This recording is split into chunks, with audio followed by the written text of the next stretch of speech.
Hey guys, welcome back to my channel. My name is Homeschool Myers.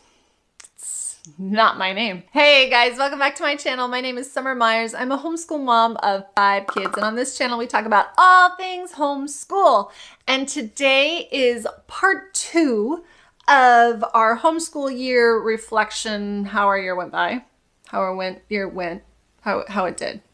Right. This is also a winter collab video with Valerie over at My Homeschool Castle. Valerie is a wonderful resource of information for homeschooling about ASL, and I just love her and her personality. She is hilarious and so smart. So check out her channel. I'll have it linked down in the description box below, as well as the playlist for the other YouTube mamas that are talking about how their homeschool year went. So last week I talked about homeschool reflection and what that means and how you do it, basically, and how I do it. I am going to go jumping off in that theme and talk about how our homeschool went. So first, I'm going to talk about our successes and things that actually went really well in our homeschool. I think we really nailed our morning routine this year. It was a really rocky start. We started back in August, and I really wanted our kids to be comfortable and confident in getting their morning chores done, getting our morning basket routine stuff done, and then going right into our schoolwork so we could be completed by lunchtime. I don't think we were consistently done by lunchtime. I think it was more close towards, we'd have to do an hour or two after lunch. But we did really well getting them up in the morning and getting dressed and ready for the day, making their beds, doing their morning chores, eating breakfast, and then coming in and doing our scripture study, and then going over our different poems and our different scripture memory verses and that sort of thing. If you're interested in our morning routine, I'll have a video card popped up here about what we do in the morning. It took several months to get to that point. So I'm going to acknowledge that we did not have that done by the end of August, or even the end of September. It was more towards October that I looked around and I was like, hey, we're actually doing it. This is actually starting to work. So it took several weeks before it really solidified, but it's the kind of habits that I'm expecting us to carry on for the next couple of years. I have looked over all of their subjects. We made steady progress in pretty much every single subject, and I'm very pleased with how that went. Of course, I would have been more pleased if we had done more, but I'm also really satisfied in how my children feel. They're not feeling rushed, they are not burned out, and they're kind of right where I expected them to be. So I'm feeling good about that progress that we've made. I've looked over our vision statement, our homeschool vision statement, and our past activities that we've done, and I feel like we have kept within line of that.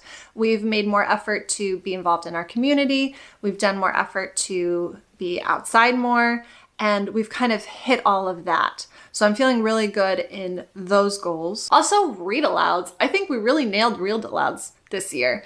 Normally I do 1 read aloud during lunchtime, and by normally I mean prior years. Past years I've only done 1 read aloud at lunch. That's all I felt like I had time for.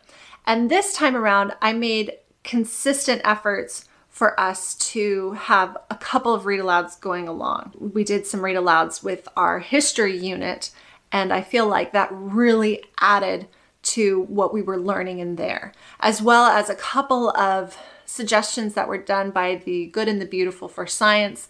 I added those and incorporated those, and I think that was really beneficial. Coming up into our new school year, we're already going to be, by the time this video is up, it'll be middle of January, 2nd week of January. So we will have already, I think, started school.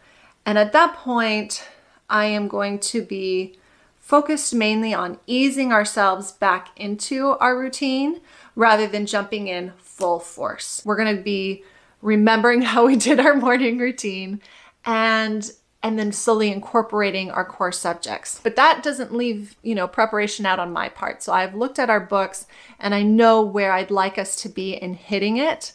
And I also know that it's going to take a minute because we took all of December off.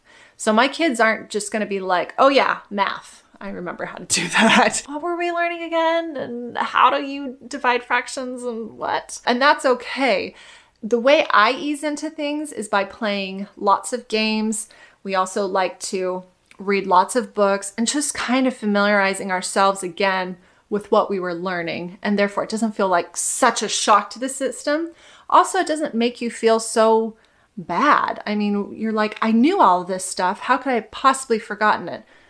They haven't forgotten it. They haven't. It's in there. It's just taken a back seat and it just needs to be brought forward into the surface again. Don't panic and feel like you really got to hit the grindstone and, oh my gosh, they don't remember any of this stuff. They do. They do. It's in there. It just needs to be gently lifted out of the brains. This is also a time where I reflect on, can we actually hit our target end date? I think it may go a little past what I'd like to do. Last year, we really went past our end school date. So I'm pleased that we're not going to be quite that off. But I also know that I'm having a baby in March. I know that's going to throw a wrench in things. I've got our spring break planned out and it's going to be okay. But I'm also anticipating that with life's ebb and flows and seasons, we're going to need to adjust of where our books are. So that might mean that we're pushed out a week or two later into the end of our school year. What we did struggle with. So now that we've talked about all the good and happy things of what we really loved about this year, now we can look at things that we actually struggled with. History and science, man. I mean, I really enjoy what we're doing with history. It's very, very relaxed. We just weren't as consistent as I would like it to be. Because it's so relaxed, I feel like my children are just like really tired by the end of it because they're just like so zenned out. They're just like, ah, that feels so good. And it's hard for them to get moving again. And we also probably did it a lot in the afternoon. We all gathered around in my room. We watched a lot of YouTube videos for it. We did a lot of reading and snuggling and coloring. And so it was a lot of fun. But because we're not sitting at an actual desk and you're just kind of lounging, I think they learned a lot. I know they did, but they were just so like done out that they didn't want to do anything afterwards, which also meant that I was less inclined to want to do it very often during the week because I also wanted us to go and do things. Baby's down for a nap. Let's go for a long hike or something. Let's go.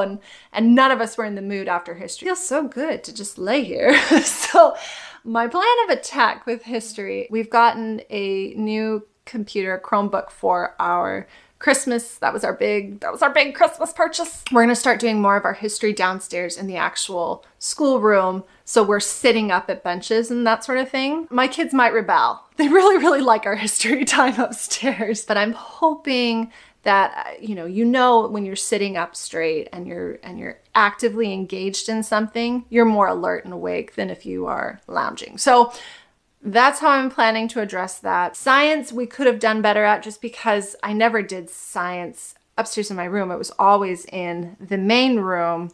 And my kids were like, well, can we just do a history lesson instead? And I was so pleased that they were happy with what we were doing that I kind of was like, yeah, sure, we can do that instead.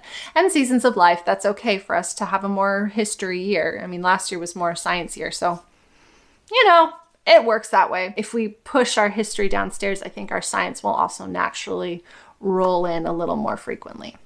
So that's the goal. That's my plan of attack. Record keeping. Oh my gosh. So I am a reverse planner. I don't like planning everything out to a T. I did that my first year and I realized how much additional stress that added to me because I wasn't meeting the goals that I wanted to. And I discovered reverse record keeping where I instead look back on our year and I mark our progress that way. And it was much more satisfying to be like, wow, we actually did quite a bit rather than focusing on the things that we didn't do. There's more of a lifestyle value to that than planning every little inch out. However, this year I have done zero record keeping besides my checking off we did school, and that's required by our state, absent or no, we actually did do school. So I've done that, but beyond that, I have not done anything. And I feel a little bit of panic because we've done so many cool things this year, guys, and I have no record of it. I mean, I do, but I haven't written it down yet. So the planner that I created at the beginning of the year is the planner I've used every year, and I was just dreading using it. I was just dreading it. I didn't want to do it. I think partly it was just, I was so pregnant. I was so just sick to my stomach the first half of this year. I just wanted to sit really still in my bed in the evenings when I normally do my record keeping and just pretend to not exist because I was so sick to my stomach. But I have a plan of attack. Like I said, we got a Chromebook. I am going to jump into the world of digital planning because I think that will make a huge difference. I like writing down things my kids individually have done, but that is a lot of work when you are homeschooling 3, soon to be 4 kids. I'm gonna blame that. I have too many children. That's why I didn't write anything down. But I feel like if I can just type it all out onto a computer, that'll work. I've resisted laptops for a really long time just because I want to move. I know that sounds strange in the digital era that we live in. So with this Chromebook, I'm hoping to find a digital resource that I love that I can use to type out individually for my children. And I have a couple of leads. If you are interested in them, leave me a comment down below and I'll let you know what I end up choosing. Just because a physical planner just doesn't work for me. So I need to be more flexible. So I'm hoping that that'll speed up that process. That's my plan of attack, a digital planner. So that is our winter school update. I am pleased with where we are at. I like our morning routines. I like our read alouds. I am going to change it up with history and science, and I'm going to get a digital planner. That's everything in a nutshell. If you liked this video, give it a thumbs up. Check out the description box below for the playlist as well as Valerie's channel. Be sure to go and check her out. Let her know I sent you. Say hi. And if you are new and you're visiting because of the playlist, please introduce yourself in the comments. I would love to hear from you and talk to you about homeschooling and how your homeschool is doing. So let's do that. Why don't you leave a comment down below about your homeschool update and how your homeschool year is going, things that you did really well, things that you would like to work on, and let me know because I love talking about it. All right, take it easy, everybody. Bye.